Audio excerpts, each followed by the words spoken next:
Central government pensioners অ্যাসোসিয়েশনের পক্ষ থেকে 3 দফা দাবি আদায়ের লক্ষ্যে মানববন্ধন কর্মসূচির আয়োজন করা হয় শহরের উত্তর গেট এলাকায়। মূল দাবিগুলোর মধ্যে রয়েছে পেনশনার্সদের মধ্যে বিভাজন তৈরির লক্ষ্যে কেন্দ্রীয় সরকার ভেরিফিকেশন অ্যাক্ট পাশ করিয়ে নিয়েছে। এই ভ্যালুডেশন অ্যাক্ট প্রত্যাহার করতে হবে। 8 মাস আগে ঘোষিত অষ্টম পে কমিশনের জন্য কমিটি গঠন করতে হবে। এর টার্মস অ্যান্ড রেফারেন্স বা বিচার্য বিষয়গুলো শীঘ্রই ঘোষণা করতে হবে। বিএসএনএল সহ অন্যান্য অটোনমাস বডির কর্মচারীদের অনেক বছর ধরে ফের রিভিশন হচ্ছে না। অষ্টম সিপিসিতে তাদেরও অন্তর্ভুক্ত করতে হবে।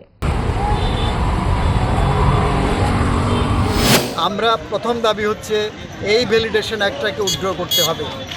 2 নম্বর হচ্ছে জানুয়ারির 25-এ 8 পে কমিশন গঠনের কথা বলা হলেও 8 মাস হয়ে গেল, এখনও 8 পে কমিশন গঠন হয়নি।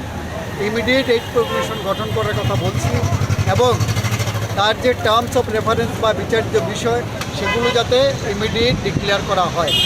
থার্ড যেটা, বিএসএনএল এবং অন্যান্য অটোনমাস বডিও আছে এখানে, অনেক বছর ধরে তাদের কোনো পে রিভিশন হচ্ছে না। আমরা বলছি 8 সিপিসিতে তাদেরকেও ইনক্লুড করো। আমাদের ভারতবর্ষে আজকে প্রায় 67 লক্ষ পেনশনার ভারতবর্ষে কেন্দ্রীয় সরকারের আছে। সারা দেশে এরা আজকের এই হিউম্যান চেইন প্রোগ্রামে আছে।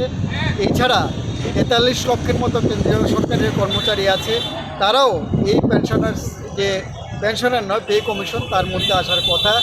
এই রিপোর্ট এটার মধ্যে যাতে পেনশনারদের ব্যাপার এবং অন্যদের ব্যাপারে যাতে ইনক্লুড করা হয় এই দাবি নিয়ে এবং কী তার বিচার্য বিষয় থাকবে এগুলো নিয়ে আজকের আমাদের এই কর্মসূচি, সিরিজ অফ কর্মসূচি আমাদের আছে। এর পরে পরে যতক্ষণ না আমাদের দাবি না মেটা হচ্ছে, তার প্রথম ধাপ হচ্ছে আজকে এই মানব শৃঙ্খল, যেটা সারা দেশে পালিত হচ্ছে।